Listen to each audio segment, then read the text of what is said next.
but they're not just giving up chunk big plays over the top right now. So something getting fixed.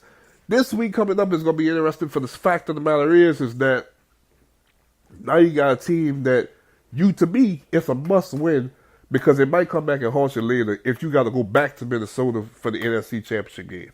Straight up. You know, ain't no telling what can happen with the Rams if the Rams gonna fall off their high horse. Let's just say Minnesota do find themselves at the number one ranked seed, and the road to the Super Bowl do gotta go through Minnesota, and you got to go back there for the NFC Championship game. I'm telling you, it's gonna be interesting to see. Very, very interesting to see. But I'm impressed. I love this team. To break down. Let's look at the numbers from yesterday just a little bit. Not trying to brag too much about them, but let's look at the numbers on yesterday. What the Saints did do well. Drew Brees went 22 for 30, 212, 2 TDs. Alvin Kamara 17 carries, 64 yards, 1 TD. Michael Thomas 7 receptions, 69 yards and 1 TD. Flacco went 23 for 39, 2 TDs.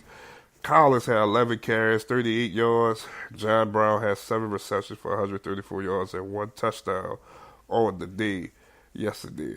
Here's one thing I found that they did struggle with yesterday was on third down percentages in the first half. And the Saints were under 50% yesterday, 6 for 14 on third down, but they went 4 for 5 on fourth down. My mama called me yesterday and she said this had to be an NFL record of most fourth down conversions ever. And I don't know, I never looked, but there was 5 fourth down conversions on yesterday. 4 by the Saints, one by the Baltimore Ravens. So all in all, there would be what? That would been 5 for 7 on yesterday. Fourth down conversions. That's crazy how many fourth down conversions that they had on yesterday. So I loved it. I thank you.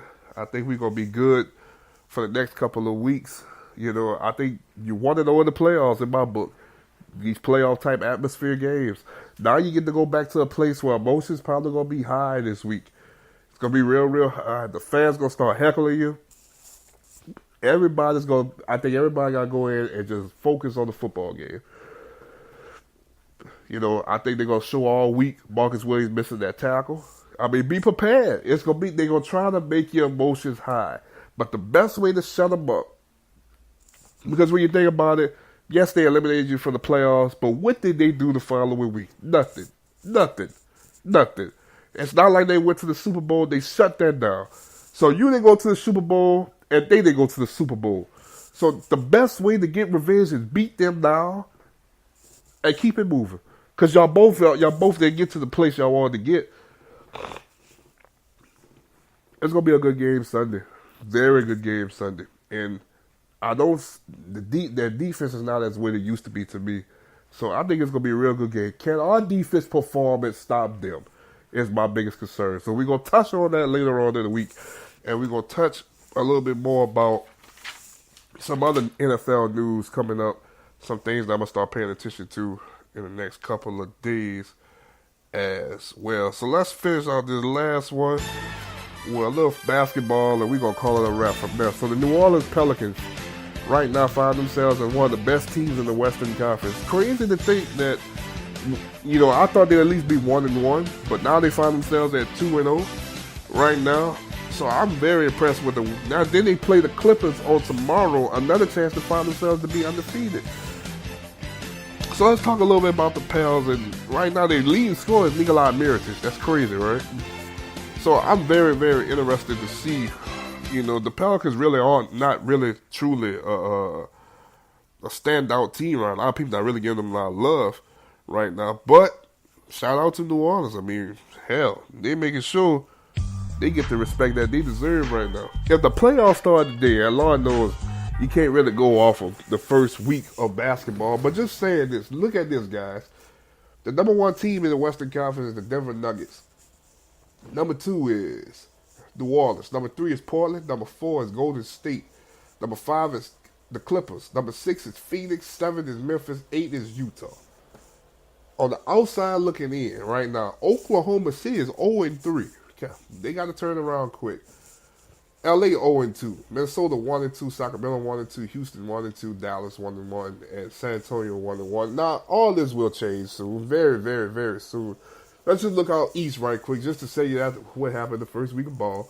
Toronto 1-3-0, Milwaukee 2-0, Detroit 2-0, Charlotte 2-1, Boston 2-1, Philly 2-1, Indiana 2-1, Atlanta 1-2. That's your top 8 in the Eastern Conference. The next there are 4 1-2 teams: Orlando, New York, Brooklyn, Miami.